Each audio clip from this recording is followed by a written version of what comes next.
of daily needs. So the Gemara Masechet Shabbat says that part of our service of Hashem, we know part of our life, a major part, is our bodily needs. Right? Yaakov, Yitzhak Avinu, he defended the Jewish people by this, that Hashem said the Jewish people sinned, and he went to Abraham, and Rabbi Zino said, okay, destroy them. And then Yaakov Avinu said, okay, punish them.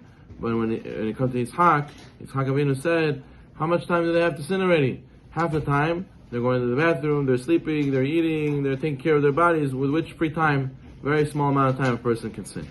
So therefore, since we're going to spend all that time, half our life, sleeping or taking care of our body, so therefore we should do it the right way. So he says that a person who wants to feel the pleasure and feel the delight and feel the holiness of the mitzvot and the service to Hashem that he does, he has to make sure that he doesn't indulge too much in the physical aspect of the world and the physical pleasures of the world, because that can affect, if it's not done in a permitted way, it can affect his understanding and his connection to the service of Hashem. For example, with food, right? A person has to make sure that he eats food that are 100% mutar and kosher. You know, there's many things to keep. There's Yashan, there's Bishur Yisrael, Bet Yosef. There's making sure things don't have bugs. There's making sure that separate between milk and meat properly. That we verify things have echsher properly. All these things, they affect the person's neshama. That he has a blockage with his prayers, with his learning, because the Gemara Sechet Yuma says, that you will become blocked, you will become spiritually blocked from the food that you eat. They say you are what you eat, so therefore a person gets heavily affected by what he consumes based on if it's asur or mutar. Now, we know that where did Moshe Rabbeinu's prophecy and Shekhinah, where was it in his body? The Gemara says that his Shekhinah spoke from his throat. The Shekhinah used to speak from his throat. So a person has to realize that his throat and his mouth and his neck is what the base for his holiness is. That a tremendous amount of holiness depends on his voice and what he puts down his throat. The Zohar says they're so connected that just like whatever goes in your mouth has to be kasher, also what comes out of your mouth has to be kasher. The Zohar Kadosh says that whoever speaks a curse word or nivul peh, he says it's the same thing as a person eats chochke. He has to eat non-kosher. So the Zohar says it goes both ways. You have to make sure that you make sure what you say is also kasher. The Rizal says that the par'o, if you flip the letters, is ha'orif. Ha'orif means the nape of the neck, the back of the neck. The front of the neck represents the voice and where a person's foods go down, so you can do a tremendous amount of mitzvot over there. And where the face is in the front of the person. Par'o represents total impurity. He represents the nape, the back of the neck. When Jewish people do not behave, what are they called? Hashem says they are stiff-necked people.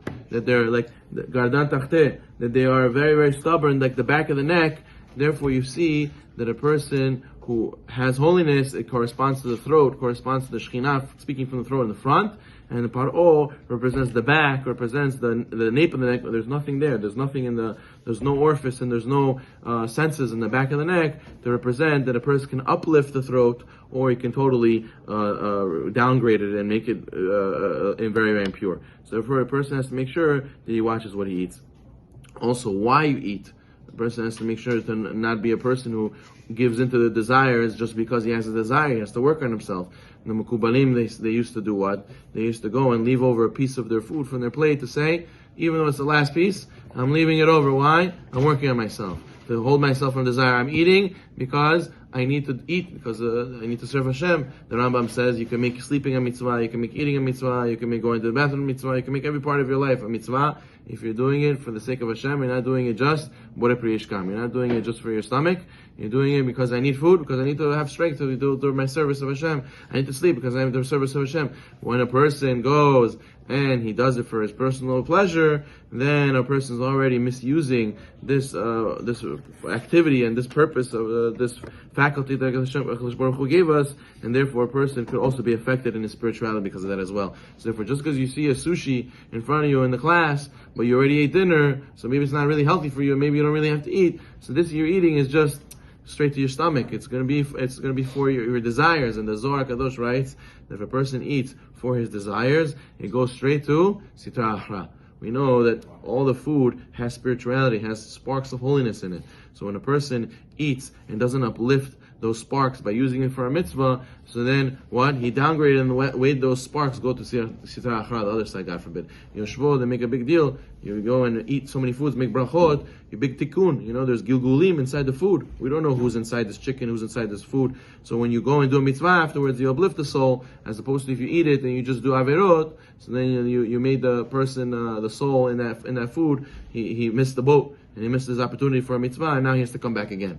So if a person he doesn't even know who you put in your coffee in the morning. You don't know. So a person has to try as much as he can whenever he eats. He does mitzvah with it afterwards, and he uplifts all the sparks. And that's why the Gemara says that the table of a person is like an altar, is like a mizbeach, that you uplift all the sparks, to eat